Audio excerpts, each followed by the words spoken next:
উনি সম্ভবত অনুপস্থিত। পরবর্তীতে নরসিংদী 5 আসন থেকে নির্বাচিত মাননীয় সংসদ সদস্য জনাব মোহাম্মদ আশরাফ উদ্দিন। জনাব মোহাম্মদ আশরাফ উদ্দিন। বিসমিল্লাহির রহমানির রহিম। ধন্যবাদ মাননীয় স্পিকার।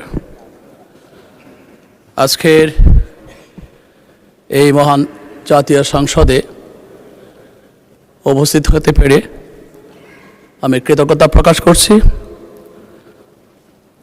সংসদ নেতা জনাব তারেক রহমানের কাছে। কৃতজ্ঞতা প্রকাশ করছি আমার নরসিংদী 5 রায়পুরার জনগণের কাছে, যারা প্রায় লক্ষখানেক ভোট বেশি দিয়ে আমাকে নির্বাচিত করেছেন। তবে ওনাদের কথা বলতে গেলে অত্যন্ত দুঃখের এবং পরিতাপের বিষয় যে নরসিংদী 5 রায়পুরা 24টা ইউনিয়ন একটা পৌরসভা নিয়ে গঠিত। তার মধ্যে 8টা ইউনিয়নই টোটালি আমাদের বাকি ইউনিয়ন থেকে আলাদা।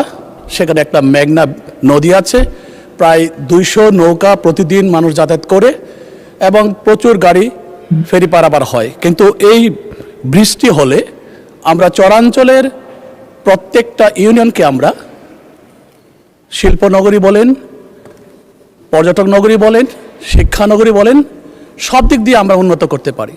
এই ব্রিজটা এতই গুরুত্বপূর্ণ যে এই ব্রিজটার উপর অনেক কিছু নির্ভরশীল। যদি এই ব্রিজটা করে আমরা নবীনগর হয়ে যদি আমরা দেবীদার বা কুমিল্লা দিয়ে আমরা কানেক্ট করতে পারি ঢাকা টু চট্টগ্রামের হাইওয়ের সাথে, তাহলে আমার মনে হয় এই রাস্তা দিয়ে, এই ব্রিজ দিয়ে মানুষ সিলেটও যেতে পারবে।